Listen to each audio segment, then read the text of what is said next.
Vi har Jens Dage, fjendens ansigt. Det er en reportage, og den er skrevet i 1992 under Balkankrigen. Den er delt op i 2 dele, hvor anden del starter ved efter mørkets frembrud. I anden del er det tydeligt, at Jens Dage er til stede lige nu, hvorimod i første del er det en beskrivelse af, hvad han ved om Jelcik og Monovic. Reportagen er opbygget sådan, at spændingen kommer til sidst, da vi får et billede af situationen her og nu.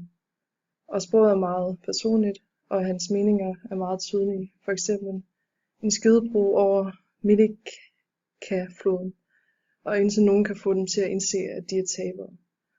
Sproget er meget moderne og passer til New Journalism, den subjektive reporter, som er den genre, Jens Dage normalt benytter sig af. Der er også et billede i rapporten. På det billede kan man se 2 soldater, hvor den ene løber og den anden går. Soldaten, der går, skal tage stilling til, hvilken side han er på grund af de 2 veje, man kan se, som skilles i billedet. Og der er et sted, hvor der er direkte tale en gang, som gør, at man lægger mere mærke til det, og så det virker vigtigere. Og det er efter dette her, vil der blive tale om flere blandede ægteskaber. Hvordan vinkler Jens Dage sin historie? Hvor synlig er han i forhold til sit emne?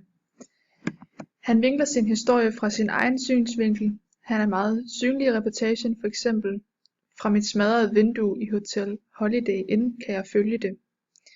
Og det at den er subjektiv gør den mere levende for læseren. Hvordan kan vi se, at teksten er en reportage? Et af nyhedskriterierne i reportagegenren er konflikt, og det passer godt til denne reportage. Det var aktuelt, da den blev skrevet, og det er tydeligt, fordi han har skrevet det, som om det foregik lige nu. Han er fysisk til stede ved begivenheden. Han er repræsentant på stedet, hvor begivenheden udspillede sig. Og i reportager er det vigtigt, at man fastholder sig til fakta, og at det ikke er noget, man bare finder på.